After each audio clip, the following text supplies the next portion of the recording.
Bonsoir tout le monde, j'espère que vous allez tous bien. J'espère que vous êtes Bonsoir à tous en tous. santé. Bonsoir Fabien, Bonsoir Moussa. ça va bien? Ça va bien et toi? Top, top, top. Je Je, vois- je t'en- je t'envoie le lien, comme ça tu peux mettre sur ta page. Parfait. Je vois pas ta tasse de thé ce soir. Qu'est-ce qui se passe? Hein? Elle est prête, Ah, elle est prête, elle est prête. alors on est bon. Attends, juste un instant, je vais me mettre dessus. Parfois il fait des petits caprices avec le partage là.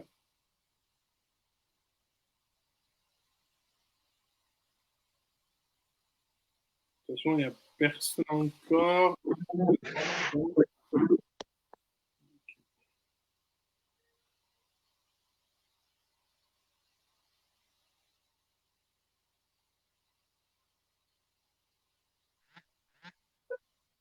Je t'ai envoyé sur WhatsApp. Comme ça, tu peux. Dès que tu es prêt, tu me dis. Super. Tac, je vais publier aussi.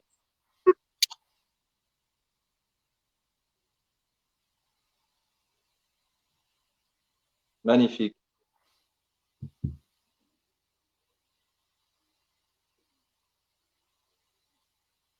Juste le temps que ça charge. Oui, prends ton temps.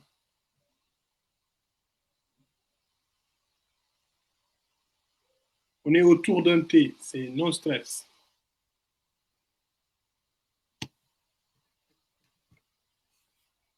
Voilà, c'est en train de charger. Ça doit être OK.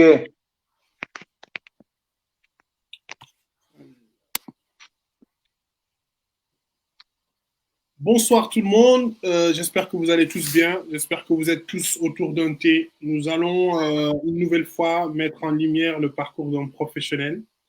Ce soir, nous avons l'honneur de recevoir Fabien, Fabien de Fada Mental Peak. Avant de rentrer dans le vif du sujet, je vous demande de vous abonner à la page si ce n'est pas déjà fait, ainsi qu'à ma chaîne YouTube Coach Québec. Merci beaucoup.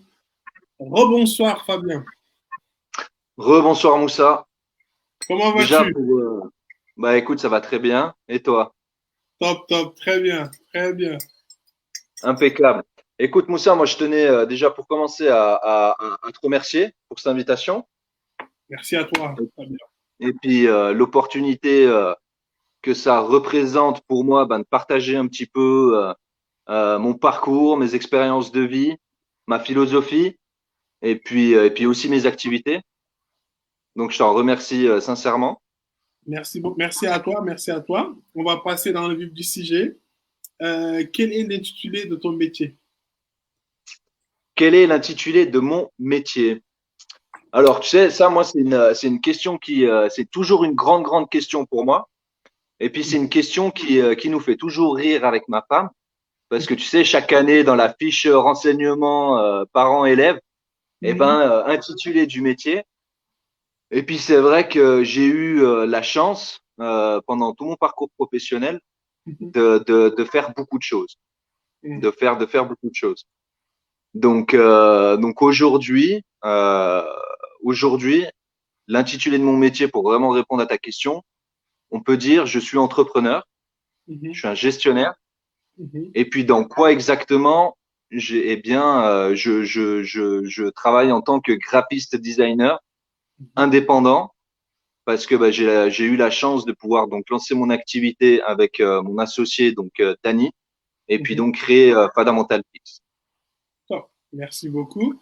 Et quel genre d'études tu as fait? Quel genre d'études permet d'accéder à, même si ce n'était pas tes études de base, mais quel genre d'études tu as fait? Quel mon parcours académique? Moi, j'ai eu un parcours très atypique, on va dire, parce que j'avais pas d'atome crochu euh, avec l'éducation en général, avec l'école. Mhm, Donc c'est vrai que j'ai arrêté ma scolarité très très tôt. mhm, Je me suis orienté donc dans un apprentissage en alternance un apprentissage de maçonnerie. Mhm. Donc, j'ai fait un CAP maçonnerie que j'ai obtenu. Mhm. Et puis j'ai débuté dans la vie professionnelle en tant que maçon. Mhm. Donc ça, c'est vraiment mon cursus académique. Il est ici. Mhm. Euh, Après, c'est vrai que j'ai fait beaucoup de choses. Donc, je me suis beaucoup formé de moi-même. Mhm. Je suis un réel autodidacte. Mhm. Et puis, c'est vrai que j'ai fait beaucoup de formations en entreprise, etc., qui m'ont permis d'être vraiment à l'aise dans les différents postes que j'ai pu avoir. D'accord. D'accord. Donc, c'est vraiment, euh, tu es monté de compétence en compétence, en fait. Tu as appris tout au long, tu t'es formé tout au long, en fait, de ton parcours. C'est ça, ouais. Et D'accord. puis c'est vrai que moi j'ai un esprit d'entrepreneur qui a toujours été là depuis tout jeune, hein. Mhm. Et j'ai toujours eu beaucoup de passions différentes. Mhm. Et j'ai toujours été entreprenant dans tout ce que j'ai pu faire, que ça soit dans le domaine professionnel ou personnel. J'ai Mhm. toujours donné beaucoup de moi-même. Donc quand on donne et puis qu'on aime ce qu'on fait, eh Mhm. ben c'est vrai qu'on donne beaucoup et puis ben on cherche toujours à s'améliorer, à aller plus loin. Et puis ben de là on découle des fois des compétences qui sont confirmées et puis des compétences qu'on peut surtout se permettre de vendre et de proposer à notre clientèle. Top, top, top.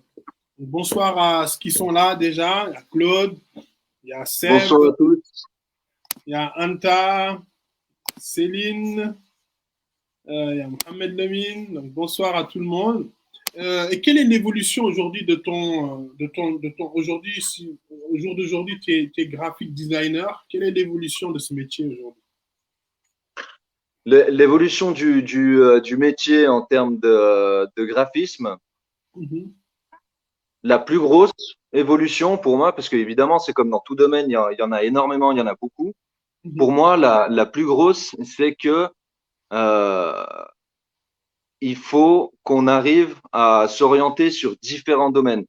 On peut plus se contenter de faire comme il y a 10 ans, 15 ans, faire uniquement du graphisme et puis vraiment rester cantonné à faire uniquement du graphisme. Mhm. On est dans une époque euh, où on est obligé de s'adapter tous les jours. Et puis ce qu'on est en train de vivre aujourd'hui avec le Covid, eh Mhm. ben, ça nous le démontre encore une fois parce que ben, les imprévus, ils sont là et on Exact. doit faire face au changement. Et Mhm. dans le monde de l'entreprise, eh ben, c'est exactement la même chose. Nous, dans le monde du design, hein, du graphisme, on est obligé de se diversifier. Pourquoi?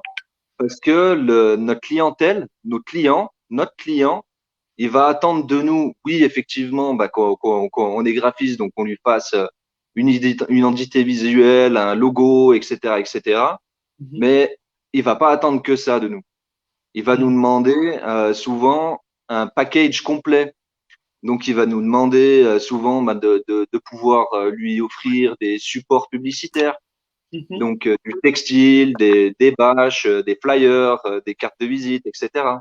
Et Mhm. puis, ça va même au-delà de ça, parce qu'on nous demande aussi, est-ce que vous faites community manager? Est-ce que vous avez la possibilité de développer nos pages? Est-ce que Mhm. vous avez la possibilité de nous créer un site internet? Donc Mhm. aujourd'hui, à mon sens, dans le graphisme, on est obligé d'élargir notre champ d'action et de répondre à la demande et de Le pouvoir chat qui veut proposer. passer en live, donc Ah ah, elle voulait goûter le thé, c'est pour ça. c'est ça, exactement. Ok, top, j'étais coupé. Donc voilà, ouais, donc c'est important de pouvoir répondre vraiment à la demande du client de manière à le garder Mhm. auprès de nous et réussir à le fidéliser un maximum. La clientèle a beaucoup changé, a beaucoup évolué, Mhm. que ce soit dans tous les domaines, hein, dans tous les corps de métier. Le client a changé parce que maintenant on a un accès vraiment facile à l'information Mhm. et aussi à la formation. Avec Internet, on a vraiment accès à tout maintenant. N'importe qui qui porte de l'intérêt sur n'importe quel sujet, eh bien, il a la chance et l'opportunité de pouvoir aller trouver les informations qu'il le faut et même se former via Internet. Donc, c'est vrai que ça nous est à tous arrivé, j'imagine, dans nos métiers. On a affaire à des clients qui savent exactement ce qu'ils veulent, qui savent exactement techniquement comment ça se passe, etc. Et puis, en plus de ça, qui connaissent les prix qui se pratiquent. Exactement. Exactement. Voilà. Donc, on est obligé de prendre ça en considération et de s'adapter.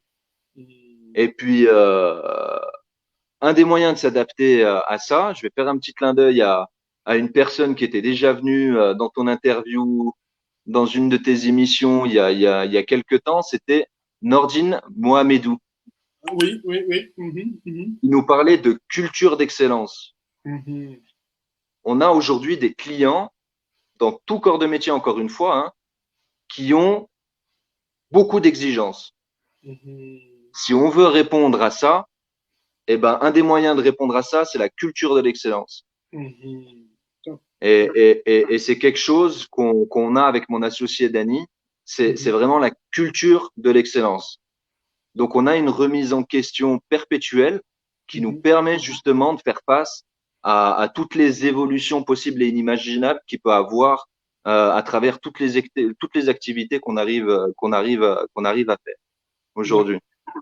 Top, top, top. Merci beaucoup pour ce partage.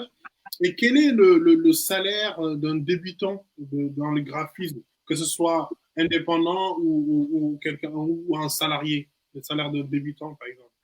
Tu as une idée? Très, très sincèrement, Moussa, je pourrais pas répondre à ta question Mhm. euh, parce qu'il y a tellement de variables et de variantes qui rentrent en compte entre les différences de région, entre Mhm. la structure dans laquelle on va travailler. Parce qu'aujourd'hui, des graphistes, on a des graphistes qui travaillent en freelance, hein. Mhm.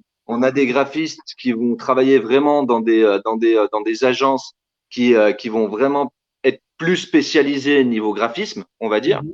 Mhm. Après, à côté de ça, on a des graphistes qui vont travailler chez un imprimeur.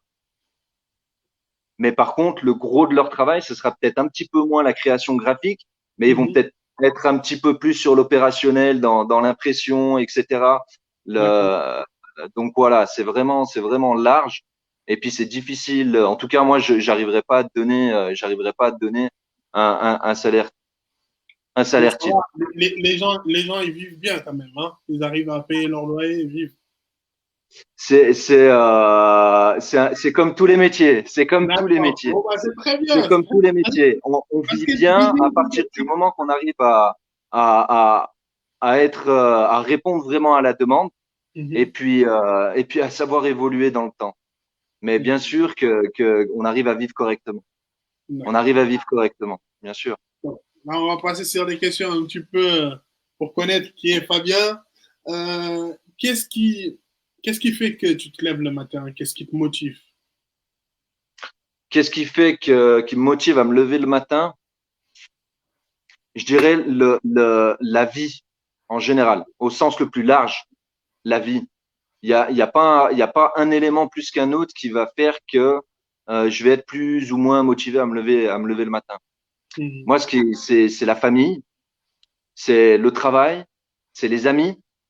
Les amis, c'est très important aussi. C'est les collègues de travail, Mhm. c'est les imprévus qui vont nous arriver. Euh, voilà, c'est un ensemble de choses. La météo, on est en période où là, par exemple, on va rentrer dans les fêtes de fin d'année. Eh ben, c'est Mhm. vrai que ça fait quelque chose. On sent que la neige commence à arriver, en tout cas dans nos régions à nous. Mhm. C'est vraiment tout cet aspect-là qui me motive à être là et puis qui motive mon dynamisme et puis ma bonne humeur chaque jour. Top, merci beaucoup. J'ai une petite idée de cette bonne humeur parce qu'on échange souvent. C'est Et, vrai que ouais. après c'est quelque chose qui se cultive, la bonne humeur. C'est Mhm. quelque chose qui se cultive et, euh, et en plus, on a une responsabilité à travers ça. Parce que aujourd'hui, dans notre monde moderne dans lequel on vit, rares sont les personnes qui vivent seules. Qu'on le veuille ou qu'on le veuille pas, hein.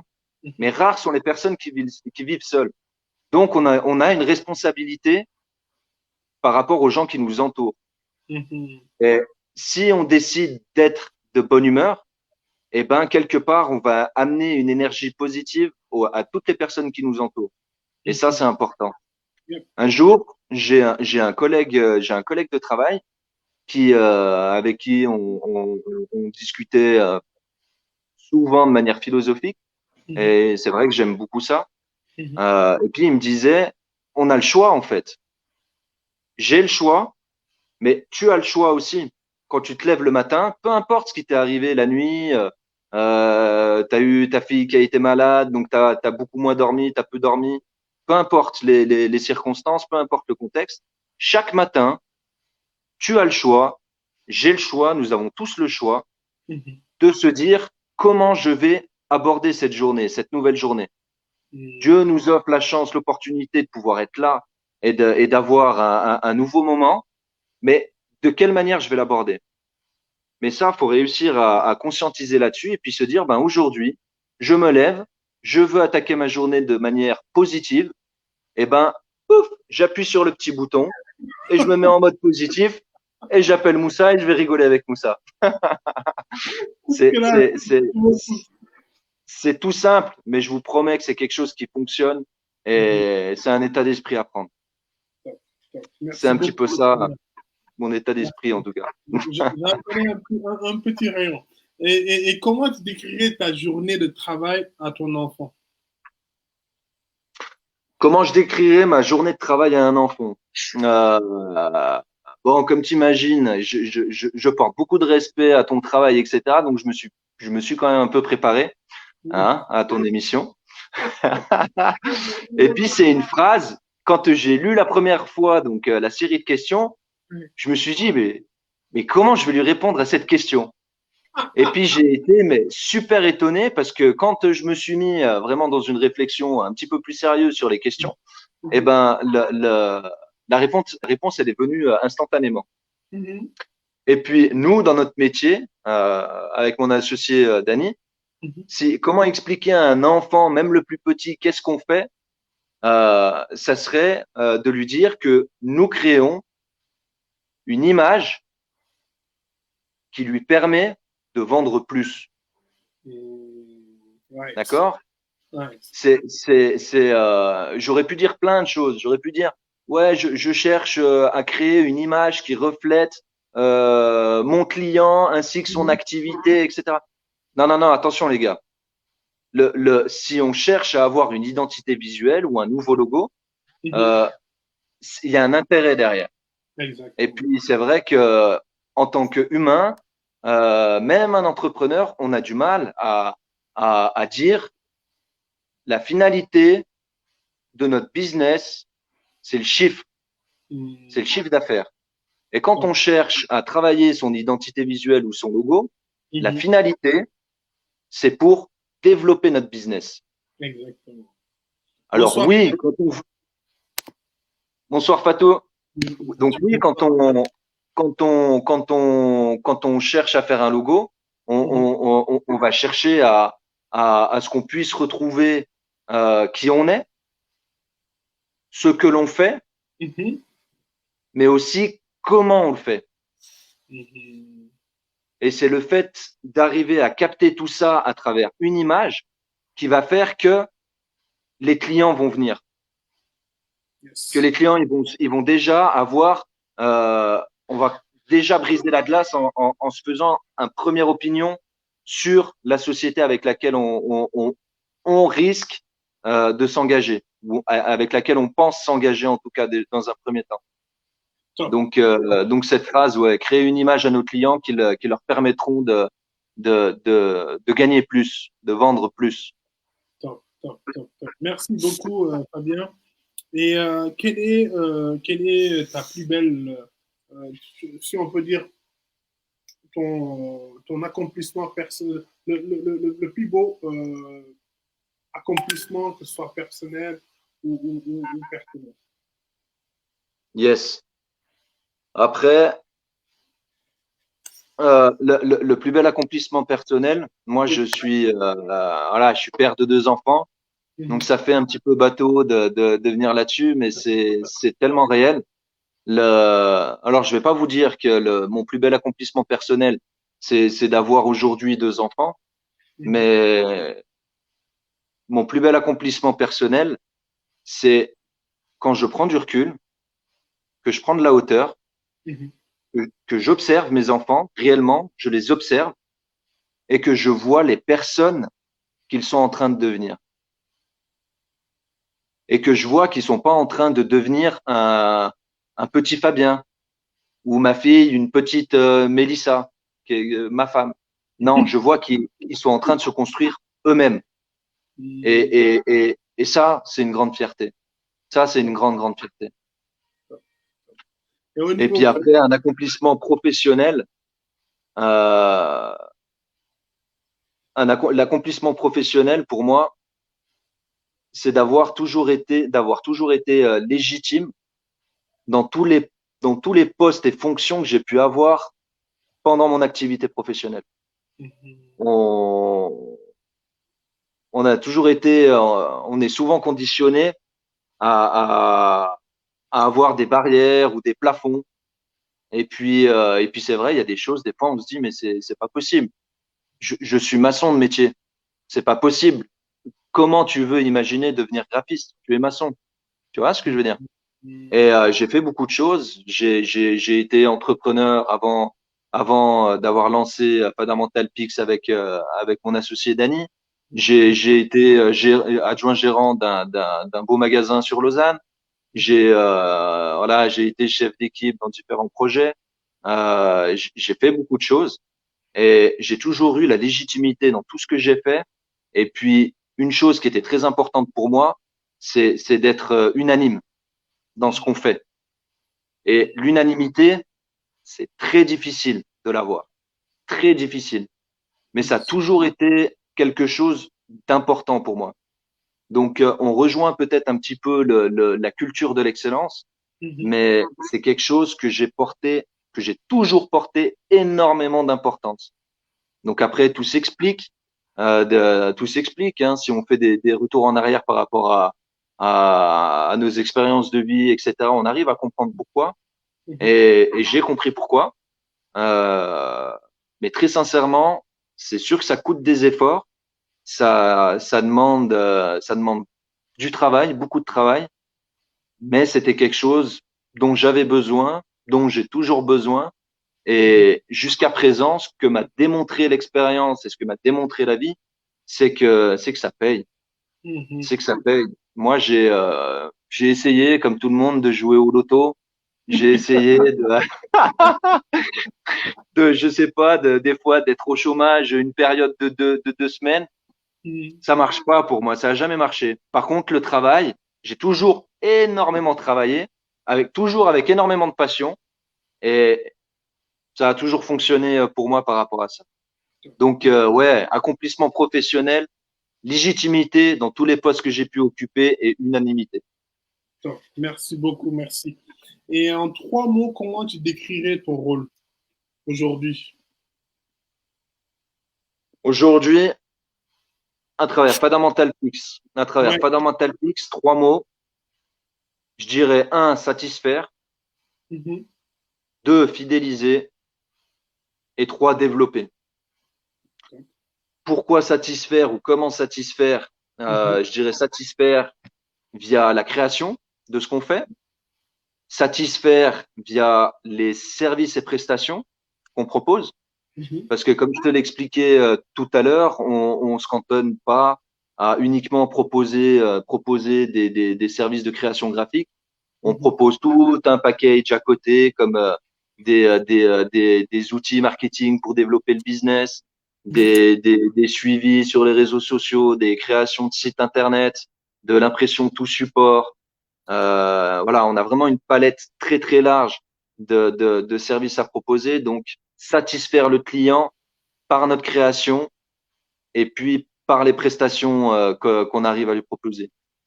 Fidéliser le client, c'est clair, c'est quelque chose qui est toujours présent parce que j'ai dit ça énormément de fois dans mon expérience professionnelle, c'est que faut pas se mélanger les pinceaux.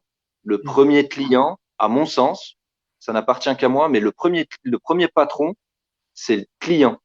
Yes. Le premier patron, c'est le client. Donc, si tu ne fidélises pas ton client, ton patron, bah, tu te retrouves sans patron. Et si tu te retrouves sans patron, ça devient compliqué. Ça devient très, très compliqué. Exactement. Donc, fidéliser, il le faut absolument. Et puis développer, on revient à ce qu'on disait tout à l'heure, où aujourd'hui, on est obligé de s'adapter à tout ce qui se passe. Je ne sais pas si tu connais le terme VUCA. Comment? Le terme VUCA, V-U-C-A. Non. C'est un terme qui a été inventé par des analystes d'une grande école aux États-Unis, une école de militaires, bref. Et puis c'est un terme qui décrit un petit peu la période qu'on est en train de vivre aujourd'hui.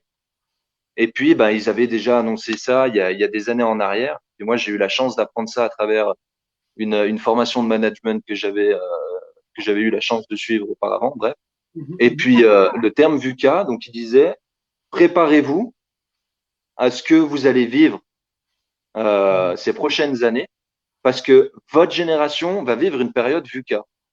Donc là, tu ouvres grand tes yeux, tu te dis quoi, une période VUCA, c'est quoi? Et puis ils disent ben voilà, c'est une période où tout va être volatile, tout va être incertain, tout va être ambigu et tout va être complexe. Wow. Wow. On est en plein dedans. Et le jour où le Covid est tombé, je te garantis que j'ai repensé à ma coach de ce moment-là qui m'avait sorti l'histoire de VUCA et je me suis dit, punaise, on en parlait, quoi. Et enfin bref. Et pour revenir par rapport à qu'est-ce que le VUCA, le fait de prendre conscience et connaissance de ce terme VUCA que vous pouvez tous aller chercher sur Internet, hein, vous allez trouver. Quelle importance ce terme-là a sur notre business, c'est que nous sommes entrepreneurs, nous sommes chefs d'entreprise, dirigeants d'entreprise. Il faut prendre en compte la période qu'on est en train de vivre. Et comme ça, on sait quoi faire. Si on remet, si on transpose tout ça par rapport à ce que nos parents ont pu vivre, en tout cas ici en Europe, moi, mon père, il a jamais changé d'entreprise de sa vie. Jamais. Son poste a évolué, oui, mais rien à voir à ce qu'on peut vivre nous. Aujourd'hui, moi, si on prend mon cas, j'ai démarré, j'étais maçon. Ouais. Aujourd'hui, je suis entrepreneur, graphiste. Vous voyez ce que je veux dire? Et je suis passé par adjoint gérant d'un commerce, d'un magasin. Vous voyez ce que je veux dire? Yes. Donc, on est dans une période volatile où tout change rapidement. Tout change rapidement. Donc, on doit savoir s'adapter, justement. Et puis, souvent, on dit, il faut savoir rebondir. Ouais, il faut savoir rebondir. Souvent, on a entendu ça, les anciens, nos parents. Il faut savoir rebondir. Ouais, il faut savoir rebondir. Moi, vous voulez que je vous dise, la vérité, c'est que ce que j'ai compris aujourd'hui, c'est que dans une période VUCA, oui, il faut savoir rebondir. Mais pas que, les gars. Il faut savoir bondir aussi. Et bondir sur les opportunités qui s'offrent à nous et puis qui s'ouvrent à nous. Mais pour ça, faut avoir le mindset. Il faut voir tout ça et ça commence par comprendre dans quelle situation on est actuellement. Donc c'est pour ça que le troisième mot, c'est clair que c'est celui-là. Merci beaucoup. Je suis le premier qui va aller faire des recherches. Non, c'est vraiment intéressant. Je viens juste de me scotcher. Merci beaucoup pour ce partage. Et si tu Avec pouvais plaisir. changer ton poste de travail avec quelqu'un d'autre, qui serait cette personne? Personne. Personne. Non, je plaisante évidemment. Sans aucun doute, mon associé, Dany, c'est clair. Mm, mm. C'est clair et net, les yeux fermés, et sans problème. Sans problème. Et si tu devais, est-ce que tu as eu un mentor tout au long de ton parcours, ou même pendant ou même en ce moment, peut-être que pendant que tu fais comment on appelle, des reconversions et autres, est-ce que tu as eu un Mhm. mentor? Alors, de mentor à proprement parler, Mhm, non. mm, Par contre, je vais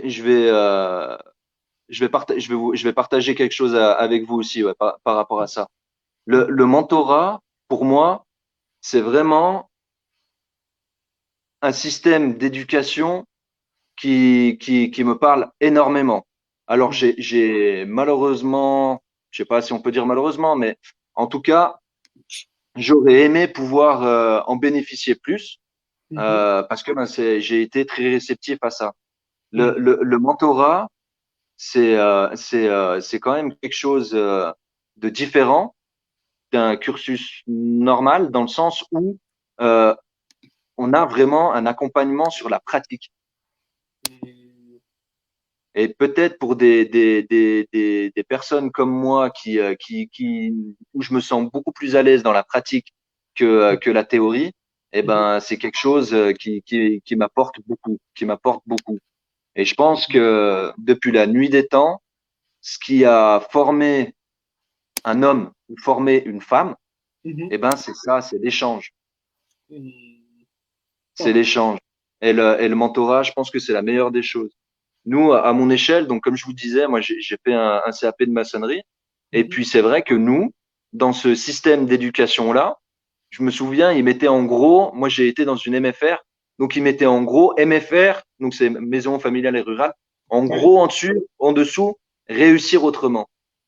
Et puis dans leur système d'éducation qui était un petit peu qui était différent de ce qui se faisait en tout cas à l'époque, eh mhm, ben chaque apprenti était suivi par un maître d'apprentissage.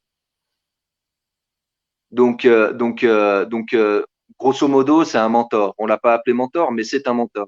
On a mhm, une personne qui est garante de notre succès dans la mission qui est celle du oui, moment, donc mm, l'obtention d'un CAP. Et j'ai vraiment apprécié ça, mais très fortement. J'ai mhm, eu la chance d'avoir un maître d'apprentissage, voilà, qui aimait transmettre et qui avait ce sens-là de partager avec les plus jeunes. mhm, Et ça a changé ma vie, très clairement. Ça a changé ma vie complètement. Et j'ai tellement été reconnaissant, et je le suis toujours et je le serai toute ma vie, mhm. qu'aujourd'hui, cette personne qui s'appelle Mario, que je salue, je suis pas sûr qu'il regardera cette vidéo, mais en tout cas, s'il la regarde, Mhm. je le salue fortement. Aujourd'hui, Mario, il est le parrain de mon fils. Wow. Vous voyez ce que Wow, je veux dire? wow, wow, right. Et moi, Oh, je crois en ça, mais très fortement. Et je trouve vraiment dommage que ça soit si peu développé chez nous et même en général dans le monde, parce que mhm, généralement, c'est quand on a un certain cursus ou un certain niveau d'études que oui, on a des mentors, etc. Alors mhm, qu'en réalité, même dans la vie de tous les jours, on a énormément de personnes qui arrivent en fin de carrière avec des connaissances et des compétences, mais juste incroyables. Et mhm, puis, punaise, on a un savoir-faire qu'on n'utilise pas. Et je pense que en tant qu'être humain, mhm, quand on arrive à 60 ans ou plus, ben, on mhm. a envie de transmettre. Et Exactement. là, on passe à côté d'un savoir-faire et on passe à côté. On Yep, passe à côté. yes. Et je trouve ça vraiment, vraiment, vraiment dommage. Merci beaucoup. Le message, en tout cas, est passé et j'espère qu'il y aura plus d'un qui vont en bénéficier d'avoir un mentor. Je pense que c'est quelque chose pour appuyer ce que tu viens de dire, quelque chose de très important pour notre évolution. Parce que le mentor, tout simplement, il a vu des choses que tu vas voir peut-être, mais qui peut t'éviter de tomber sur certaines erreurs. C'est ça le C'est clair. mentor. C'est ça. Ça, ça va t'éviter de perdre du temps sur certaines choses. Mhm. Des fois, ça va même t'éviter de perdre de l'argent Exact. et ça n'a pas de prix. Et puis, si j'ai un conseil à donner par rapport à ça, c'est que, OK, on est conscient qu'aujourd'hui, ça se fait peu, OK, Mhm. mais soyons conscients que nous sommes tous pareils, nous sommes tous égaux. Et imaginez-vous que toutes les personnes qui ont un savoir-faire confirmé, Mhm. eh ben, elles ont envie de transmettre. Donc, rien ne vous empêche à vous, dans votre démarche personnelle, d'aller démarcher les personnes qui vous inspirent pour qu'elles puissent vous accompagner à hauteur de ce qu'ils peuvent. Et ça nous appartient et ça, on peut le faire. Ça, on peut le faire. Il y a une philosophie de vie que je pratique beaucoup, que Mhm. j'ai compris il y a allez, trois ans en arrière et qui m'aide beaucoup au quotidien.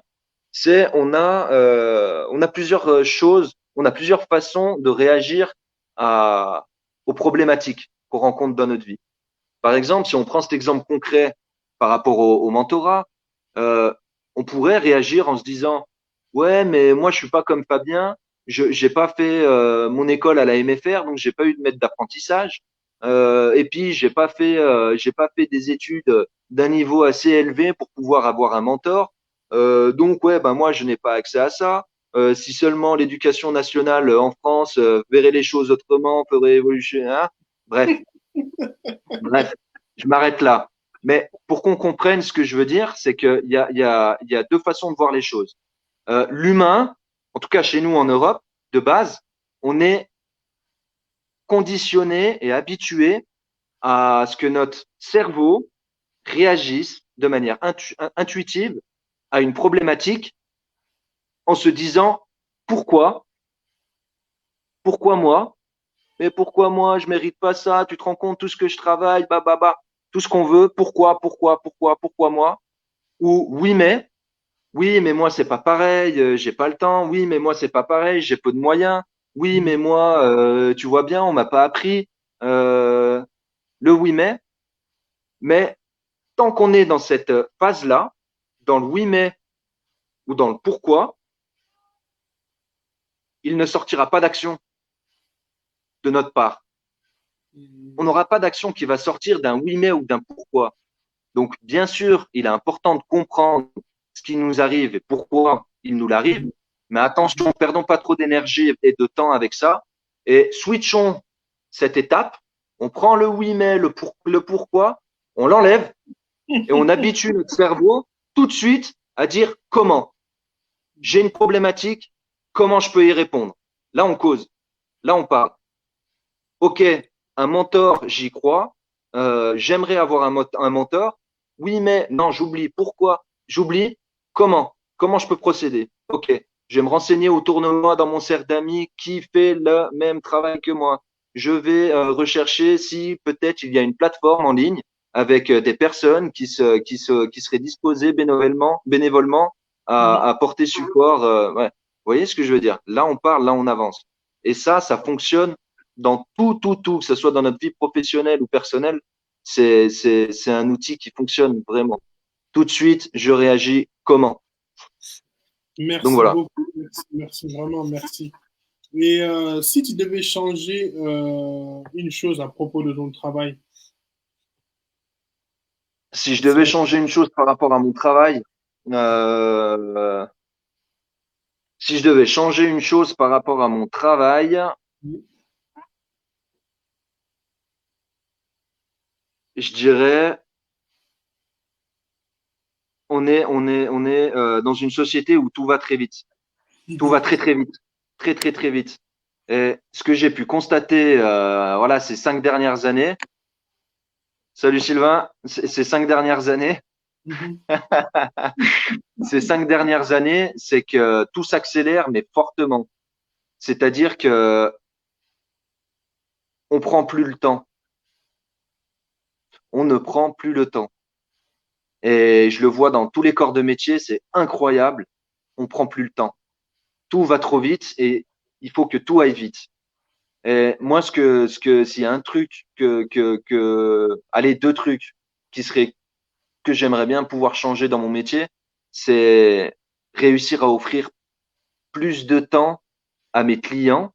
Donc, pas moi offrir plus de temps, mais que mes clients, eux, aient plus de temps pour eux, de manière à travailler leur stratégie d'identité visuelle ou autre, de manière un petit peu plus sereine et d'investir le temps qui est nécessaire et d'investir le temps qui soit à la hauteur de leurs objectifs. Tu vois ce que je veux dire, Moussa? Yes, je vois. Je vois Et puis parfaitement. après, ben, évidemment, le budget, parce que ben voilà, on voit bien le budget, c'est toujours pareil, hein, c'est le nerf de la guerre. Et c'est vrai que nous, autant mon associé Dany que moi, on voit les choses. C'est-à-dire que quand on reçoit un client, 80% de nos clients, c'est des entrepreneurs. Mhm. Après, le reste, c'est des artistes qui font de la musique, des associations. Mais le 80%, c'est des entrepreneurs. Et quand on reçoit un client, on voit tout de suite le potentiel de ses activités et on voit tout de suite là où on pourrait l'amener, jusqu'où on pourrait l'amener avec le travail qu'on pourrait lui apporter ou lui offrir. Et puis c'est vrai que quand on voit qu'on est limité au budget, donc évidemment on va être Allez, le cœur, Hatem. donc on va être limité, on va être limité en termes de prestations par rapport à un budget. Et Mhm. nous qui sommes très généreux, je vous garantis que c'est difficile parce que des fois on a même envie de lui dire mais non, tu peux pas, tant pis, on fait gratuit, t'es fou, tu peux pas, tu te rends pas compte, tu te rends pas compte de ce que tu as dans les mains là, il faut aller Et plus loin encore. je peux témoigner de ça. Je peux témoigner de ça. Donc franchement, ça c'est les deux éléments, c'est les deux éléments où dans le métier, on aime tellement ce qu'on fait, on aime tellement les gens, on a vraiment envie d'apporter un support aux gens que on aimerait toujours aller plus loin en fait, hein. Donc du temps et des moyens, pouah, alors là c'est bon. Ça serait top. Et qu'est-ce que tu préfères dans ton travail? Qu'est-ce que je préfère dans mon travail? J'aime tout dans mon travail. J'aime travailler sur des projets à deux avec mon associé. On, on est très complémentaires parce que voilà, on est très sérieux niveau boulot, très très sérieux. On a un sens du détail incroyable, que ça soit ou l'un ou l'autre. C'est un truc de fou. On voit loin, mais malgré tout ça, on rigole. Mais on rigole vraiment. Et on prend un plaisir, mais complètement dingue dans tout ce qu'on fait. Donc ça, c'est un côté que j'aime beaucoup. J'aime, Mhm. voilà, je suis graphiste, donc je suis pas graphiste pour rien. J'aime énormément dessiner et puis créer. Je suis vraiment un créatif, hein. Ouais, je suis vraiment un créatif. Voilà, j'ai fait plein de choses. J'ai fait de la musique, j'ai fait plein de choses. Je vais pas tout expliquer, mais voilà, je suis vraiment un créatif, donc je prends énormément de plaisir avec ça. Je prends énormément de plaisir à partager, échanger avec les gens. Mhm. Et puis souvent, quand un client vient nous voir pour un logo, par exemple, ou une identité visuelle, souvent, ils ont pas trop d'idées de ce qu'ils veulent. Ils ont une idée qui est un peu floue. Mhm. Et puis, j'ai de la chance, je remercie Dieu, de réussir à voir tout de suite euh, qu'est-ce que c'est que leur flou. Et puis, en leur posant des questions très ciblées, Mhm. des fois même un peu folles, j'arrive vraiment à effacer ce nuage flou et me le mettre dans mon esprit en full HD. Et je l'ai. Et moi, je l'ai. Et je le dis au client, je lui dis, OK, c'est bon pour moi. Ouais. Parce que je sais que pour moi, c'est OK. Mais je vois que lui, il n'y est pas. Qu'est-ce qui se passe? Il n'y est pas. Il dit, ouais, d'accord. Et puis il continue. Je dis, OK, c'est bon, machin. Écoutez, c'est tout bon. Et puis, quand je prends ma feuille et que je commence à créer, parce que je commence toujours à créer sur papier crayon, Mhm. voilà. Et puis, tac, tac, tac, c'est bon. J'ai mis ce que j'ai dans ma tête de manière concrète sur une feuille, et que Mhm. après, ben, je le transpose sur mon logiciel de graphisme. Mhm. J'élabore mon truc, je le finis, et la réaction du client quand je lui montre son logo, c'est un moment, mais je vous promets, c'est un moment qui est unique. C'est un moment qui est unique. Parce que on voit, et puis on le sait en plus parce qu'on a l'habitude. Donc on voit que le client, il attend que ça. Donc on fait un petit peu marronner avant, on fait impatienter, machin. On fait monter le truc. Et après, je me pose, je regarde, Regarde le, et on tu voit regardes tout la le réaction. non-verbal, tout le non-verbal, et puis ben, l'émotion que ça crée à l'intérieur du client. Et ça n'a pas de prix. C'est magique. Ça n'a vraiment pas de prix. Attends, merci beaucoup. Donc voilà, te dire un point en particulier, franchement, ça va être difficile. Je pourrais t'en parler pendant des heures et des heures. Des heures et des heures. Top, top. Merci beaucoup. On prendra une des premières questions de notre frère Hatem, là.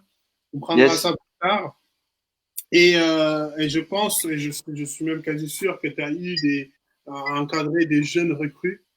Si tu avais un conseil à donner à un jeune recrue, que ce soit un stagiaire ou un plus jeune salarié professionnel, c'est quel conseil tu donnerais à ce jeune? J'en donnerai plein. J'en donnerai plein, plein, plein. Et si je devais en choisir, je vais pas t'en donner qu'un. Hein. Mhm, Mais si je devais en choisir qu'un, Moussa, mhm, qui pour moi est le plus important, et je parle avec, voilà, comme je l'ai dit, hein, j'ai vraiment préparé évidemment cette entrevue. Je suis pas quelqu'un je suis quelqu'un qui pèse ses mots, qui réfléchit à ce qu'il dit et pourquoi je le dis. Bref, si je devais choisir une seule chose, mhm. tu sais ce que je ferais? Déjà, j'y mettrais la forme pour que ça le marque et qu'il s'en souvienne toute sa vie. Je prendrais un gros écran, ou un gros tableau ou une grande feuille et je prendrais un feutre, le plus gros que j'ai, et, et, et je lui mettrais sois sincère, 2 points, dans ce que tu es. Et je rajouterais, ça se sentira, 2 points, dans ce que tu fais. Yes. Et c'est tout. Dans toutes les activités, peu importe l'activité qu'on va faire, il faut être sincère, il faut être authentique. Et quand on est sincère et authentique, qu'on est fidèle à soi-même, ça va se ressentir dans tout ce qu'on va faire. Yes. Peu importe le métier qu'on fait, qu'on soit vendeur, qu'on soit courtier en assurance, ou c'est un métier des fois qui est un petit peu mal vu, tout ce qu'on fait, si tu es sincère et fidèle à toi-même, ça va se ressentir et ça va matcher. Et ça va matcher. Par contre, si tu n'es pas fidèle à toi-même et que tu essayes de faire des choses qui ne te correspondent pas, les autres vont percevoir un décalage. Les autres, ton client, tes partenaires, ils vont voir qu'il y a quelque chose qui cloche. Même s'ils voient que tu as fait des études pas possibles, même s'ils voient que ce que tu veux, il y a un truc qui va clocher. Et ça, c'est quelque chose que l'inconscient voit et ressent. Et nous sommes des humains, nous ne sommes pas des machines. Et ça, c'est la première des choses. Et c'est clair. Mais après, avant de savoir d'être fidèle à soi-même, en réalité, faut déjà apprendre à se connaître Apprendre à te et puis connaître. apprendre qui on est. C'est top. C'est une des choses aussi que moi, quand j'étais ma première expérience dans un cabinet de recrutement, euh, on m'a recruté et puis derrière, 2 jours plus tard, les responsables lui demandent à une des personnes qui était dans le processus, alors vous avez fait un test de personnalité, vous ça? Il me dit, bah non. Il me dit, mais comment se fait? Il était complètement, il dit, mais c'est pas possible. On ne peut pas recruter des gens dans la boîte. On ne connaît pas quel genre de personnalité ils ont. Parce que nous, Ouais, on a un mindset et on veut que ça matche. Et ouais, c'est là où j'ai appris à interpréter les tests de personnalité. J'ai été formé là-dessus et comprendre l'importance de ça. C'est en fait, une fois que tu te connais, tu vas parce qu'on on se connaît pas, mais on essaye de prendre en fait tout au long de notre vie des bribes de notre mais personnalité. Et tu donc, sais tout quoi, au Moussa? Mhm, Je t'arrête une seconde. C'est mhm. que on nous a pas appris à apprendre à nous connaître. Yes. Mais Yes. une fois qu'on a compris ça, juste pour faire une petite parenthèse courte, une fois qu'on a compris ça, nous avons le devoir de l'apprendre à nos enfants. Yes. Yes. Et, et Et, continue. et juste pour continuer, je dis qu'en fait, c'est là où on m'a formé à apprendre et à interpréter les tests de personnalité.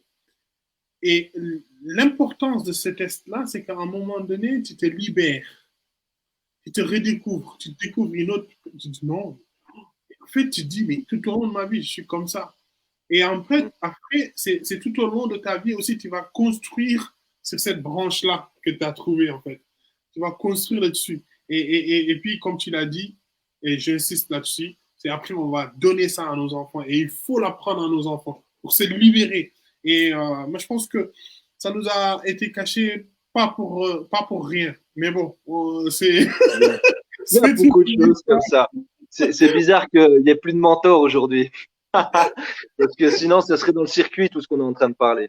C'est clair. Exactement, exactement. Donc, merci Moussa pour cette opportunité-là, parce que c'est ce qu'on est en train de faire à travers tes émissions.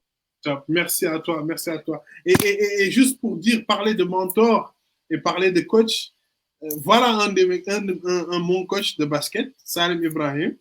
Moi aussi, je suis très fier de toi, coach. C'est un monsieur aussi qui a compté dans ma vie, qui m'a appris à jouer au basket au moment où Mauritanie était là, on traînait à gauche, à droite. Et donc, ça a donné une certaine philosophie à ma vie, à quelque chose, et je le remercie beaucoup parce qu'aujourd'hui, j'ai créé ma boîte, je suis dans l'imagerie de la basket, du basketball et autres. Et comme il aime le dire, le basketball, c'est une école de la vie. Ouais. Et ce monsieur-là a encadré plus d'une personne. Aujourd'hui, il y a des cadres un peu partout dans le monde. C'est ce monsieur-là qui nous a encadrés. Et donc, merci beaucoup. C'est moi qui est fier de toi. Juste pour une petite parenthèse. Quand Mais tu vois, Moussa, on en revient à ce qu'on disait tout à l'heure, quand je disais que le mentorat, ça crée des hommes et des femmes. Tu vois ce exactement. que je veux dire? Parce que l'émission que tu es en train de faire là, elle est pleine de sens, elle est pleine de valeur. Si. Et ben quelque part, c'est un petit peu le fruit de ce qu'a pu t'insuffler ton coach Salem à travers à Merci travers beaucoup. toutes vos expériences partagées, quoi. Merci, c'est très, très, très gentil. Quelle est la dernière fois où tu as ri aux larmes? La dernière fois où j'ai ri aux larmes. Mhm. Alors, il y en a trois. Il y en a trois. Il y en a trois. La première, il y en a trois. La première, c'est avec mon associé. Mhm. On était donc on faisait une séance brainstorming et puis on se dit il faut que on trouve un moyen d'aller plus loin Mhm. et puis de se faire connaître encore plus. Et puis on a eu une idée Mhm. complètement fada, mais je vous le dis, mais complètement fada, un truc de fou et ça m'a tellement fait rire que c'était énorme. Et le truc, c'est que c'est quelque chose qui est réalisable et qu'on va Mhm. mettre en place. Donc, je Yes. vous en dis pas plus, mais suivez le truc parce que vous allez rigoler. Alors, nous, on va rigoler, des fois, peut-être un peu moins, Mhm. mais Oh, franchement, on va se marrer. top, top, top. Après, la deuxième, là, c'est mon esprit sportif de sport de combat qui reprend. Le Mhm. deuxième, le deuxième fou rire, Moussa, c'est pour vous raconter la petite histoire quand même pour les personnes qui suivent le live et ceux qui le regarderont après. Mhm. En fait, Moussa, il m'a envoyé, donc il m'a demandé à ce que je lui envoie une photo. Ah! Oh, et Moussa, il me dit, ouais, il faut que tu m'envoies une photo pour que je fasse une annonce de l'interview et tout. Et puis, franchement, on avait pas mal de taf là ces derniers temps. Et j'arrivais pas trop à trouver le temps pour voilà aller fouiller toutes les photos. J'ai sollicité ma femme, j'ai dit chérie, essaye de me trouver une belle photo, machin. Et puis voilà, elle me fait une sélection de photos, on fait une sélection de photos. Je regarde un petit peu ce que les photos que Moussa avait publiées sur les participants précédents. Alors j'essaye de trouver une photo qui colle à peu près quoi. J'envoie la photo à Moussa, écoute, machin, et puis il regarde la photo. On était en conf call, je crois. Il me dit ah c'est bien, ouais elle est bien. Oh, j'ai compris direct que ça lui plaisait pas, mais bon, j'ai dit bon, je vais pas insister. Il me dit oui, mais j'ai l'impression qu'il pense non. Le lendemain matin, je me réveille, il me fait quoi? Voilà, il a pris la meilleure casquette de vendeur qu'il avait et il m'a dit Fabien, regarde, tiens, c'est cadeau. Ça, c'est une photo fada. Il faut que tu mettes ça. Oh putain. Alors, je me suis dit, écoute, il s'appelle pas coach pour rien, je vais l'écouter et puis je vais lui dire OK. Alors, pour saluer ton esprit, regarde. La classe, ah ouais, Voilà. là c'est l'esprit fada. Donc voilà, dédicace à Moussa. Top. Crochet du bras arrière. C'est top. Merci Franchement, beaucoup. tu m'as fait marrer. Et en plus, tu m'as fait marrer au réveil.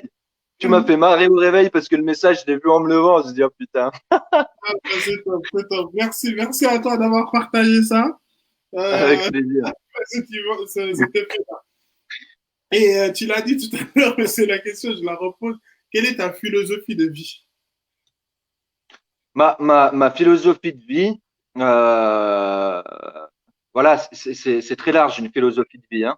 Mhm, Mais je vais essayer de synthétiser. Si je dois choisir qu'une seule chose mhm, qui me définit en termes de philosophie de vie, mhm, et je le pense sincèrement, hein, attention, c'est pas une phrase toute faite ou machin, c'est mhm, quelque chose que j'ai répété à tout le monde. Les gens qui ont pu me croiser voilà, dans mon parcours professionnel connaissent cette phrase. C'est que les seules limites que l'on a, c'est celles qu'on se donne. Je répète, les seules limites qu'on a sont celles que l'on se donne. Il faut avoir la culture du comment. OK? Donc souvent quand je dis ça, surtout dans ma famille, ça pose problème. Ça pose problème parce que tout de suite, on va dire oui, mais toi, oui, mais on est dans le oui, mais ou on est dans le pourquoi. Les gars, les enfants, tous, les seules limites sont les limites que l'on se donne. Point final. Travaillez le comment. Oubliez un petit peu le pourquoi. Focalisez-vous sur le comment. Et ça fonctionne. Euh, on a le droit d'avoir des rêves. On a le droit de croire en nos rêves. Si on pourrait se permettre, nous, en tant qu'humains, de dire qu'il y a une chose qu'on n'a pas le droit, ça serait de ne pas croire en nos rêves. yes, Pas l'inverse. yes. Pas l'inverse. Et moi, je vais vous partager une expérience de vie. On est comment, Moussa, niveau temps? On a du temps encore? On est bon. C'est On bon. est très bien Donc, je vais même. vous partager une expérience de vie qui m'a vraiment marqué et puis qui m'a vraiment ouvert mon esprit. Euh, Vraiment fortement, c'est que déjà, pour mettre un petit peu le contexte, moi je viens d'une famille où tout le monde était mineur dans la famille, parce que mes parents viennent d'une petite ville à côté de Grenoble, en Isère, qui s'appelle La Mure. Et puis Mhm, à La Mure, il y avait une grosse mine de charbon. Et mhm, puis, ben évidemment, tout le monde travaillait à la mine. Tout le monde travaillait à la mine. Donc, donc voilà, voilà pour situer un petit peu mhm, le contexte. Et puis voilà, un coup, j'ai travaillé dans une entreprise où j'avais un patron qui était, franchement, qui était extraordinaire, extraordinaire. Il était tout l'inverse de ce que j'étais à cette époque-là. Voilà, tout l'inverse. Moi, à cette époque-là, j'étais jeune, j'avais 18, 19 ans, quelque chose comme ça. J'avais vécu pas mal de galères récemment à cette époque-là. J'étais dans un délire rap, j'étais dans un délire revendication. défendons les inégalités, défendons les causes qui nous sont nobles, les causes qui nous sont chères, etc. Et puis, ben, j'ai travaillé dans cette entreprise avec un patron qui était à mon regard, parce que souvent, nous, étant jeunes, on se plaignait d'être catalogués, etc. Mais en fait, on était des imbéciles parce que nous aussi, nous cataloguions les personnes que nous avions en face de moi. Et puis, je l'avoue, hein, moi, à ce moment-là, dans mes conneries de jeunesse, moi aussi, je cataloguais cette personne, entre guillemets, pour une personne qui venait de la montagne, etc. Et puis moi, je me faisais toute une bulle autour de ça. Et, alors que c'était complètement faux parce que en apprenant à se connaître, eh ben, j'ai vu que ce monsieur, en fait, c'était le même que nous. Alors, il n'avait pas évolué dans le même lieu que nous, etc., dans le même univers, mais en fait, c'était le même gars que nous, avec 40 ans de plus, le même gars que nous. Et cette personne-là, il s'appelle Patrick Anchisi. Il est décédé aujourd'hui, donc paix à son âme, depuis plusieurs années. Et c'est quelqu'un qui m'a beaucoup appris. Et puis, un des éléments qui va dans le sens de ce que je vous dis, où les seules limites sont celles qu'on se donne. Euh, un coup, donc, on faisait un chantier. J'étais encore maçon à cette époque-là. On faisait un chantier. Et puis, on n'était que tous les deux sur le chantier. Et puis à midi, voilà, sur le chantier, c'est fréquent. Eh bien, quand il est venu midi, ben on s'assoit dehors, hein, sur nos caisses à outils ou sur un plot qu'il y a dehors ou autre, peu importe. On s'assoit et puis on mange et puis on mange ensemble et puis on échange. Je sais plus de quoi on parlait exactement. Et puis il vient me dire, tu sais, euh, tu peux pas comparer une personne qui est issue d'un milieu ouvrier avec une personne qui, son père ou ses parents sont des entrepreneurs, etc., etc. Et puis, c'est un patron qui me parle, d'accord? Pour moi, c'est un patron. Donc, je me dis, mais qu'est-ce qu'il est en train de me dire? De quoi il me parle? Ça m'interroge, mais fortement. Et puis c'était volontaire. C'était quelqu'un qui est pareil, qui aimait énormément partager. C'était une mine d'or, ce monsieur. Et puis là, je me dis, mais qu'est-ce qu'il veut en venir où? Qu'est-ce qu'il me dit? Il cherche à m'agresser, il veut quoi? J'ai rien demandé. Je suis là, je Non, mange tranquillement. tu sais, t'as 19 ans, t'es là, tu dis, mais wow. Et puis en fait, il me dit, tu sais, tes parents, ils vont te dire, Fabien, t'as un travail, c'est déjà très bien, garde-le précieusement, c'est déjà très bien. Quelqu'un qui a un autre mindset, il va dire, Fabien, c'est très bien, tu as un travail. Mais sache et n'oublie pas que si tu veux aller plus loin, tu peux le faire. Et tu peux y aller. Et si tu veux aller plus loin et que tu as d'autres ambitions, ben, il faut savoir prendre des risques aussi. Et puis, il faut pas t'inquiéter parce que peut-être que tu vas tomber, mais ça t'aidera demain à te relever. Et puis, tu recommenceras. Tu vois ce que je veux dire, Moussa? Ouais. Et quand il m'a dit ça, comment il va, Nassim? Et quand il m'a dit ça, j'ai repensé toujours à ma mère, mais ça a été instantané. Il m'a touché émotionnellement parce que, en fait, j'ai repensé à ma mère qui, avec toute sa bienveillance, me disait, non, Fabien, il faut, t'as un travail, c'est précieux. Tu viens d'avoir un enfant parce que moi, je venais d'avoir mon fils à cette période-là. Mais il y a toutes ces phrases-là qui me revenaient en tête. Et puis c'est vrai que avec des petites phrases comme ça, ben, t'as un plafond t'as un petit plafond et tu te dis, ben non, je peux pas dépasser puis aller au-delà. Donc on se dit, bah voilà, je suis là et puis je me cantonne, mais je vois pas plus loin. Je me souviens, moi, quand j'étais plus jeune, quand j'avais 15 ans, je faisais énormément de dessins. Et puis, ben, à l'époque, on n'avait pas Internet comme aujourd'hui. Et puis, je voulais faire graphiste en lettres. Il y avait un BEPA graphiste en lettres. Et je me souviens que j'avais omis cette idée à voilà, mon père. Et puis c'était pas allé plus loin que ça. Mais pour moi, c'était normal. C'était normal. Alors qu'en fait, maintenant, avec du recul, je me dis, mais tout portait à croire qu'il fallait que j'aille dans cette direction. C'était gros comme ça, quoi. C'était gros comme ça. Et puis, ben non. Tu vois ce que je veux dire? Yes. Et voilà, en tout cas, ce Patrick Anquisi, avec cette phrase-là, il m'a ouvert les yeux sur beaucoup de choses. Et à partir du moment où j'ai entendu ça, mais je me suis dit, mais grave, faut y aller, faut y aller. On va revenir à la question de Claude plus tard. C'est plutôt Ah, Claude, attention, parce que lui, il est chaud, hein. Moi, je redoute ces questions parce que, aïe, aïe, aïe, il fait mal. c'est top. Et, euh, et si tu pouvais être quelqu'un d'autre, merci déjà, merci pour ce partage. Ouais, Ce plafond ouais, de verre, avec plaisir, Moussa. Et puis, et que et sincèrement, j'ai presque eu la même histoire sur ce côté-là aussi avec. Parce que moi, j'étais aussi recruteur tranquillement en Suisse.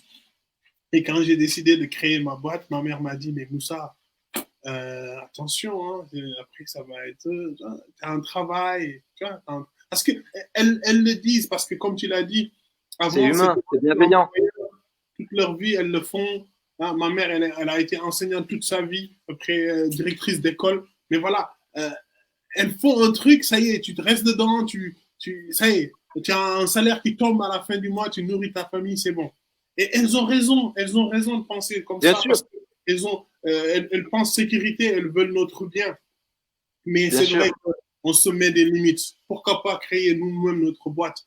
Pourquoi pas faire quelque chose d'autre, comme tu l'as dit? Du moment où on est passionné et on cherche à performer et être dans l'excellence, comme tu l'as bien dit, proposer quelque chose, mais quelque chose d'excellent. Ok, je prends le risque d'aller tout seul, mais je vais faire quelque chose de bien.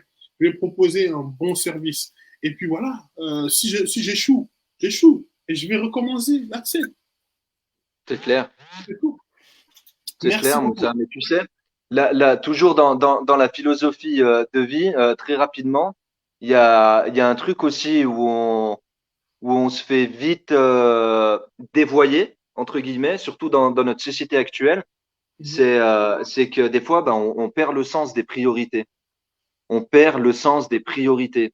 Et c'est super, super important de définir quelles sont nos priorités. Mes priorités à moi ne seront pas les mêmes qu'à toi, Moussa, et que aux autres, etc., etc. Et c'est Yes. important de le garder en tête et de l'avoir toujours en tête. Et parce que tout va trop vite maintenant, on fait exprès aussi hein, de nous en mettre plein la tête pour qu'on soit perdu. Et puis, bah, du coup, on est dans tous les sens, etc. Et puis, au final, on se retrouve des fois dans des situations où on prend même plus le temps de dire bonjour et on s'en rend même pas compte, quoi. C'est un truc de fou. Il y a deux choses moi voilà j'ai vécu des décès dans ma vie euh, voilà chaud patate vraiment chaud j'ai vu des trucs que j'aurais jamais dû voir de ma vie. Bref des trucs hardcore. Il y a deux choses, il y a vraiment deux choses sur lesquelles nous ne pourrons jamais euh, nous pourrons jamais maîtriser.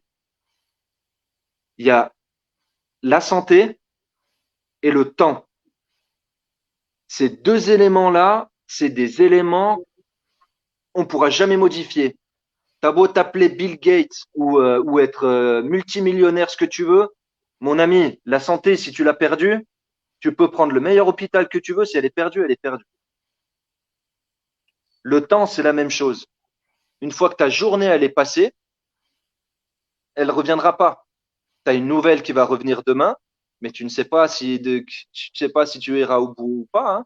Mais voilà, ces deux choses-là, c'est des choses, le temps et la santé, que tu ne pourras jamais monnayer, tu pourras jamais travailler, faire des efforts pour en gagner plus, et ça bougera jamais. Nos priorités de vie, à mon sens, elles sont là. Elles sont là. Et ça, rien ne doit pouvoir effacer. Le manque d'argent, c'est pas grave. Voilà, on tombe, on se relève. et on y retourne. La santé, c'est mort. Et je vais vous raconter un petit partage d'expérience par rapport à ça. Vous savez, je travaillais dans un magasin à Lausanne. J'avais un poste d'adjoint gérant. Je me suis toujours éclaté dans tous les travaux que j'ai fait. Mais je m'éclatais dans mon travail, vraiment. J'étais passionné. J'avais encore, je sais très bien, une perspective d'évolution dans l'entreprise. C'était un groupe sérieux, etc., etc. Vraiment top de chez top. Euh, est arrivé un jour le Covid. Putain, le Covid est arrivé. Et moi, je vais vraiment la synthétiser très rapide parce que je sais que là, on a dépassé déjà 1 heure. Donc, je vais Non, on est essayer bien. d'être bref. Sincèrement, on est très bien. On est autour d'un thé, on discute, Et on là, est moi, à je la suis. maison, on est Ok. calme, on est bien. Et j'espère que ceux qui nous regardent, ils ont leur tasse de thé. On est tranquille. Ouais, c'est un bon accompagnement. Exact. Et puis donc voilà, donc arrive le Covid. Et puis voilà, j'ai souvent eu beaucoup de chance dans ma vie. Bref, et je remercie Dieu. Au mois de décembre, j'ai un client qui était venu au magasin, client atypique, client qu'on n'a pas l'habitude de voir dans un magasin de bricolage. Quand je l'ai vu, j'ai bien compris que c'était pas un artisan maçon ou autre. Donc j'ai un jeune, voilà, même âge que moi, la trentaine, habillé en costard, typé asiatique, qui vient. Déjà, il parle que anglais. J'ai essayé de parler un peu en français avec lui parce que je suis pas une star non plus en anglais. Et puis non, pas moyen. Donc je discute en anglais avec lui. Et puis il me dit qu'il veut commander 30 boîtes de 50 masques ou je sais plus combien exactement. Qu'il veut commander ça. Je dis ouais, d'accord, ok, pas de problème. Je dis bon, bah, parfait, nickel. Mais ce n'est pas une commande normale. Un artisan, peut-être quand il veut faire son stock, il va commander 3 boîtes, ok, mais pas 30. Donc, et je voyais je me suis dit au début, bon, il se trompe, c'est pas 30. Non, non, c'est 30. J'ai bien compris qu'il était très sérieux. Donc, j'ai commencé à discuter avec lui, et puis il me dit, est-ce que vous pouvez en avoir d'autres? Je dis, pardon? Je dis, bien sûr, on peut en avoir d'autres, on peut les commander, il n'y a pas de problème. Dans 2 semaines, ils sont là, pas de souci. Et puis, je me suis interrogé quand même un petit peu sur pourquoi il en avait besoin. Donc, j'ai commencé à discuter avec lui. Et puis, c'est à ce moment-là qu'il a commencé à m'expliquer ce qui se passait en Chine. Ben, justement, le Covid. Donc, moi, j'ai été informé déjà au mois de décembre du Covid parce que ça m'a quand même étonné que le mec, il a fait le déplacement jusqu'à un magasin de bricolage pour commander une quantité astronomique de masques, les payer cash et pour les envoyer à sa famille en Chine. Ouais. Donc, je me suis renseigné un petit peu sur le sujet, etc. Et quand c'est arrivé chez nous, ben, je savais très bien ce qui nous pendait au nez. Et puis, ben, je suis tombé dans une problématique de vie personnelle où, d'un côté, j'avais ma femme, mes enfants qui, du jour au lendemain, se sont retrouvés confinés obligatoirement à rester chez eux. Mes enfants n'allaient plus à l'école, hein. Je me suis retrouvé dans cette situation-là. Et puis moi, de mon côté, avec voilà les responsabilités que j'avais dans mon magasin, on était toujours ouvert avec 1500 clients au jour à ce moment-là. Et sachant ce que je savais de ce que je me suis documenté sur le Covid, et à ce moment-là, en voyant ce qui se passait en Italie, où je vous le rappelle, on avait des patinoires qui ont été réquisitionnées, qui étaient remplies de corps. Et là, Wow. j'ai reculé, j'ai fait un pas de recul, et puis je me suis dit, Fab, qu'est-ce que tu es en train de faire? Tu es en train de dire de prendre cette situation au sérieux à tes enfants et à ta femme, et toi, à côté de ça, tu vas aller prendre le bateau, parce que j'allais au travail en bateau, on habite à côté, voilà, on est traversé par un lac, donc on peut aller au travail en bateau. Tu vas aller prendre le bateau, tu vas aller prendre le métro, tu vas aller dans ton magasin où on est 70 à 70 à travailler dans le magasin, où il y a 1500 clients au jour, ça va pas. Et puis à côté de ça, tu vois qu'en Italie, comment ça se passe? On ne sait pas comment ça va être demain. Ben, je me suis dit non. Est-ce que ça correspond à mes priorités de temps? Niveau du temps, c'est pas un souci. Mais en termes de santé, non, j'ai un problème avec la santé. D'accord, Fabien. Ouais. Maintenant, est-ce que tu vas prendre le risque de mettre en danger tes enfants quelque part. Peu importe le danger. Mais est-ce que tu vas le faire? Oui, non. Et puis à ce moment-là, eh ben, j'ai pris une décision forte, avec beaucoup plus de réflexion que ça, hein. Mais on en revient un petit peu à la pyramide de Maslow, avec toutes ces procédés. Et puis ben, les fondations, les bases, c'est les bases. Et Mhm. là-dessus, non, faut pas rigoler, faut pas tricher. Et puis on a pris cette décision-là, et je vous garantis que si je devais la reprendre, ben, je ferais tout pareil, tout pareil. Tu réponds-tu pas à la question de notre frère Atem qui posait la question. Mais, bonsoir, mon frérot Athème. Déjà, c'est mon frérot, on se connaît beaucoup. C'est un ami commun d'ailleurs avec Moussa. Exactement. C'est le premier à m'avoir donné ma chance. C'est lui qui m'a embauché, le premier, en sortant de mon diplôme d'assistant aux ressources humaines. J'ai postulé et c'était lui le directeur, notre directeur administratif et financier. Et je l'ai eu en entretien et on en a rigolé même. Il m'a dit, quand j'ai vu le gars en galère, là, je lui ai dit, ah, je vais lui donner le poste. Donc lui, c'est un des gars qui m'a fait confiance aussi au départ de ma jeune carrière professionnelle. Mais c'est une personne, c'est un entrepreneur dans l'âme aussi. C'est un entrepreneur dans l'âme aussi, Athème. Et puis il a ce côté partage, mentorat justement. Yeah, Et c'est des personnes en or, en or. yeah, exactement. Et pour répondre à ta question, Athème, Fabien, est-ce que finalement le salariat ne te convenait pas? N'es-tu pas plus à l'aise dans l'entrepreneuriat? La vérité, hein, c'est vrai qu'il y en a beaucoup, il y a beaucoup de personnes, les personnes qui me connaissent personnellement euh, pensent en majorité que je suis plus à l'aise dans l'entrepreneuriat. Euh, je vous promets que pour moi, c'est égal. J'ai toujours réussi à trouver du plaisir dans tout ce que je fais. Mais tout ce que je fais, je dis bien tout, hein, tout. Donc les deux me conviennent parce que dans l'entrepreneuriat, il y a des choses, il y a du plus et du moins dans les deux situations. Et quand on est salarié, c'est vrai qu'on a un certain confort de ne pas avoir à absorber certaines responsabilités qui peuvent mettre en péril votre vie personnelle. D'accord? Donc c'est un confort qui est très fort, même quand on a un poste à responsabilité, hein. Donc oui, on a des devoirs, d'objectifs à réaliser, etc., etc. Mais on ne mettra jamais notre vie personnelle en question, la stabilité personnelle en question. Et c'est un confort. Par contre, à l'inverse, dans l'entrepreneuriat, bah, c'est clair, hein. T'as beau faire ce que tu veux, si tu n'as pas les clients qui sont, euh, qui sont réceptifs à ton offre et qui valident ton offre, Exact. eh ben, ça peut poser un souci à ce que tu mets dans l'assiette de tes enfants. Exactement. Donc, Exactement. les gars, faut bien réfléchir.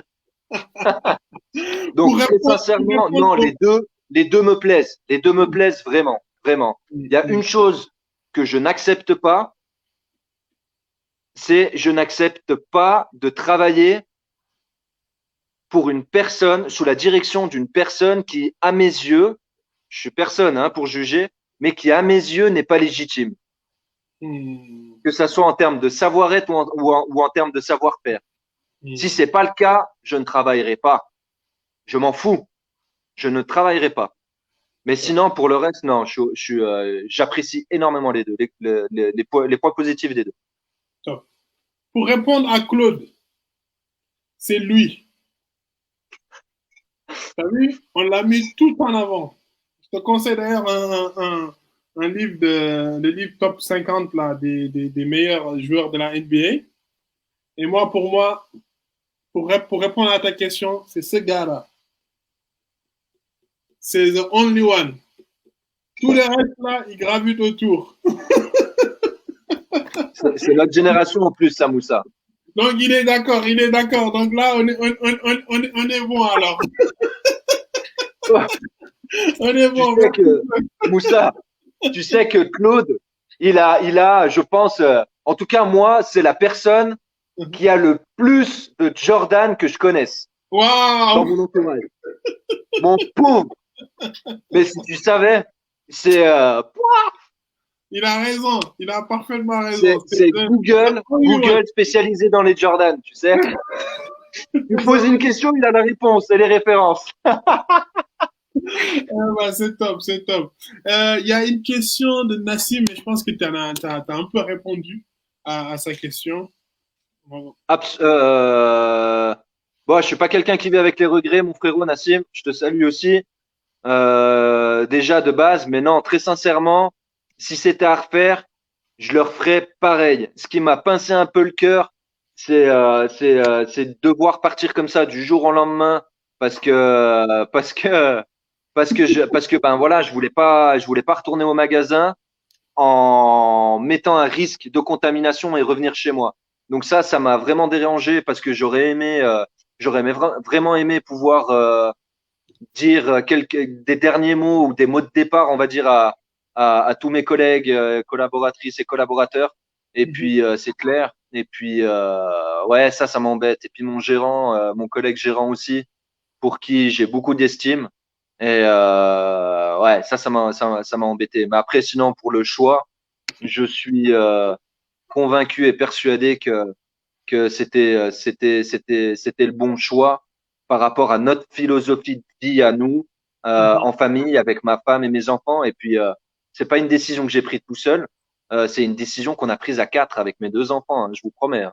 Donc, Mhm. on a fait, on a dessiné le truc avec ma femme, mais c'est une décision qu'on a prise à quatre. Parce qu'à côté de ça, on avait une autre option, que je réside sur Suisse le temps de et j'avais déjà l'appartement, etc., etc., hein. Les Mhm. deux chemins étaient vraiment dessinés. Ok. Donc voilà.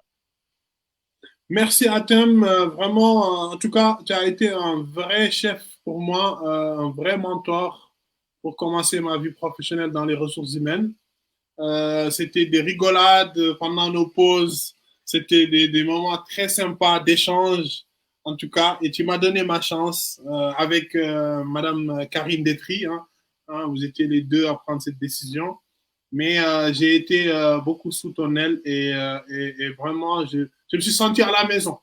J'allais au travail, je me suis senti à la maison, tranquillement, on discutait au calme air. Il était là aussi en plus pour me protéger sur beaucoup de choses. Et donc, merci, un grand merci à Thème pour être là. Donc voilà, on arrive à la fin de cette émission-là, qui était très agréable. Vraiment, échanger avec toi, c'était très agréable. Je donnerai le rendez-vous aux personnes qui souhaitent regarder, re-regarder cette émission demain en live à 20h sur ma chaîne YouTube, Coach Québec. Yes. Je peux OK. être là bien pour peut-être répondre aux questions et autres.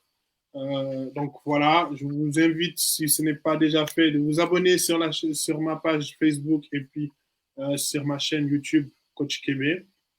N'hésitez pas à partager au maximum. Merci beaucoup à toutes les personnes qui étaient là. Euh, merci beaucoup. C'est très gentil. Merci Akram. Merci à Thème. Merci beaucoup. Vraiment, c'est du fond du cœur que je te dis ça à Thème. Et puis, bon, bah, je vous donne rendez-vous mercredi, toujours autour d'un thé, avec 18h. 18h. Ouais, 18h. Oui, oui, oui, oui, oui. 18h un mercredi, hein. Ouais. 18h mercredi autour d'un thé. Et puis voilà, avec grand plaisir. Merci beaucoup, merci. Et puis voilà, très bientôt. Prenez soin de vous. Restez, continuez à garder les gestes barrières. J'espère que tout ça va se passer rapidement et qu'on va repartir dans nos activités. Et toujours dans l'entrepreneuriat, hein. Sincèrement, comme Fabien, on a été vacciné. On va essayer d'aller encore jusqu'au bout. Et puis voilà quoi. Merci beaucoup à tout le monde. Bonne soirée, prenez soin de vous et à très bientôt.